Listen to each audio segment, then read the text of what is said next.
Welcome to Desert Giant Gaming. This is Jake here with some Sony cross-platform news. It was announced today that Sony will open a beta with Season 6 of Fortnite, which is big news as of a few months ago they were hard stance against it. I will preface this with I am a Sony fanboy. I do prioritize Sony. They are my main platform. I am a Day One Vita owner. I am a Sony guy. And I hope you take that into it with a grain of salt with what I'm going to say. I'm not going to speak necessarily great about them, but I will maybe lean a little their way. So at least try to give their take as well. So I'm going to kind of go this real quick. I'll start with E3, where the Switch announced a Fortnite was coming to the Switch.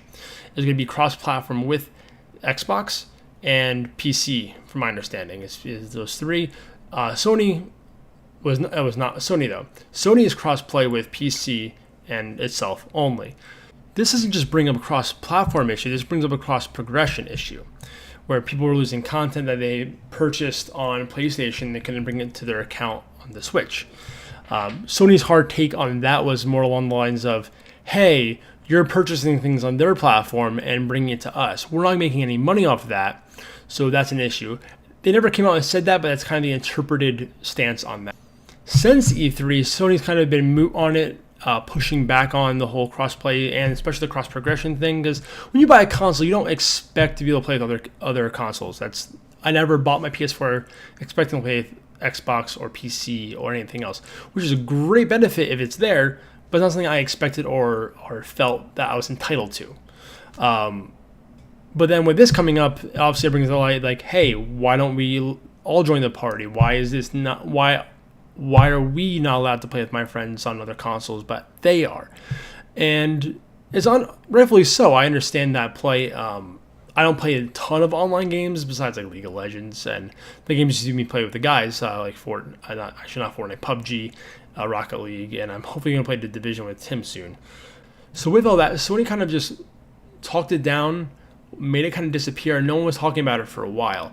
The only time it really came up again was when their CEO Kenshiro Yoshida decided to say this quote: "On cross-platform, our way of thinking is always that PlayStation is the best place to play Fortnite. I believe, partnered with PlayStation 4 is the best experience for users. That's our belief. But actually, we are already open to some games as cross-platform with PC and some others. So we decide based on what is the best user experience. This is our way of thinking for cross-platform." And that was a month ago. That's actually less than a month ago. That I had the date of 8/31 when he came out and said that. So it's kind of interesting, within a month, they've literally changed their stance from that, where PC and some other platforms, which we're not going to name any, obviously, work with it, but not Switch or Xbox. I get certain games like the one big one that is already cross-platform across everything besides PlayStation 4 is Minecraft. And Minecraft is kind of a unique thing because I understand PlayStation not wanting an Xbox Live account on their console, or someone to log on their PlayStation 4 or put in Minecraft and be like, hey, log into your Xbox Live account here, or set up a Xbox Live account here. And I get that. That's going to be a hard wall to get through. And I think that's going to be one of the ones everyone's going to expect that one to happen right away, and I don't see that happening right away, to be honest. The first one I actually do see coming since this is going to be Rocket League. Rocket League recently, as of 9/14, delayed their cross-platform patch. Because right now you can do cross-platform, but only on local lobbies, local games. You cannot do online lobbies in Rocket League. It is cross-platform between PS4 and PC, and I believe PC and Xbox, but again, not across Xbox to PS4. So I see this delay as maybe they had an idea or tip that this was going to happen, and they're like, you know what, we're going to push our rollout. We would rather do it all at once than just have one console and have to redo our architecture again, or whatever they say, flip a switch. I've heard a few different developers say, oh, just flip a switch and we can do this. We can make it happen right away. And they could be just as right. I don't know. Kind of to my point about Sony's taking so long to do this, and I'm kind of glad they did it at their own pace, and I'm not a big fan of matching extremes with extremes. Everyone came out with this big outcry like, oh, why can't I do this? I'm entitled to this. Let me have this. And no, you're not. Sony is a company. They're entitled to their profits. They have to maintain infrastructure. They in that are entitled to money. They're entitled to, Fortnite is a free game, and yes, it's the biggest game. You see kids everywhere with Fortnite shirts. I was on vacation. I also saw sweatshirts with Fortnite in the shops, and I get the it's hard to ignore the big elephant in the room, but I think they did a good job of letting it kind of quiet down, figure out what they want to do as a company, what's best for them and for us as the consumers, and then decide, you know what, we actually do think this is the right move to take. Let's implement something in a small capacity and see how we do with this. See where benefits, where we can improve. Maybe we need to have some sort of cost sharing thing with other developers. I'm not sure. It's kind of interesting because Epic is not competing platform, but they are a publisher, and they can make direct money.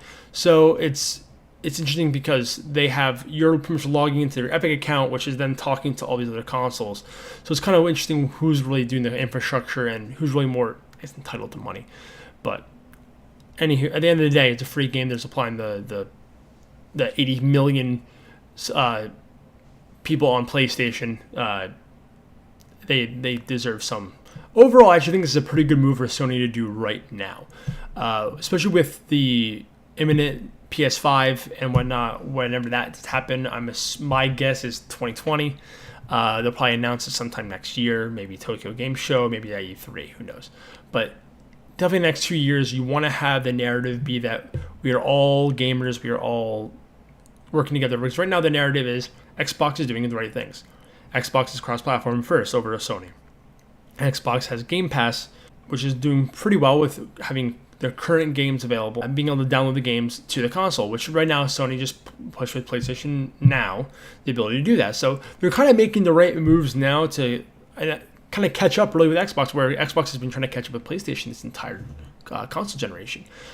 Selling Xbox 2-1 at least. We don't know the actual numbers of Xbox. So it's kind of interesting seeing Sony make these moves. Obviously, yeah, it's going to be like, oh, well, Xbox did it first.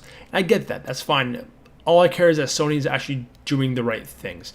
It creates a goodwill for the next generation for them. It creates a good thing for all gamers, really, because now we're getting what we wanted. We always dreamt of being able to play with other friends across consoles. And I could see games like Destiny really benefiting from this. I could see games like Anthem, which is coming out, really benefiting from this. And those mixed universe games are really, or live service games are coming out, really benefiting from this kind of thing. The Division 2, which I love playing Division with Tim and Garrett when I did. I didn't finish the game. I want to go back to finish it because Division 2 is coming out, and I really am interested in that universe. So being able to play that, say, with Matty as Xbox, being able to play with him, even though he actually did buy a PS4, being able to play with my friends on their platform of choice, it would be beneficial and give me more of experience. Because the reason I stopped playing Destiny 1 after 30 or 40 hours, whatever it was because once I got to the end game, I had no one to play with. I had a few of my friends that were all way higher level than me, and they would carry me through raids. I don't want to do that. And playing with randos isn't as fun in that style of game because at that point, the story wasn't there. The gameplay was good, but not enough to keep me along. It's the experiences with friends and people you know or don't know, and that is what keeps the game alive. And I think this will benefit multiple games coming out in the next year. If they do enact this, I think this will help multiple. This is good for gaming. You can make fun of Sony all you want, but hey, they finally did it, and we can all be grateful that we can play with those 80 million people. So overall, my take is that this is good for games. Glad they finally did it. As a Sony fan, it makes me happy. I'm glad they went at their own pace and didn't cave to the pressure right away. This makes me more excited for the games coming out the next year. And this is the future that we've always wanted for the last 10 years, and we finally got it. So thank you to Sony and Microsoft and Nintendo for all pushing each other and really pushing Sony, the stubborn mule, to do this. Whether it be that they needed to or we were entitled to it, that's your own opinion. But hey, just be thankful. Thanks for watching. Hope you enjoyed this. Leave some feedback below. I know I probably did a horrible job with this, but Any feedback to help me do these. I want to do more of these more opinion-based pieces or news-based pieces. I had a few I wanted to do in the past, but I haven't really gotten to in a timely manner, and by the time the news cycle switched. So please give me some feedback, and I appreciate it. Thanks for watching. Bye.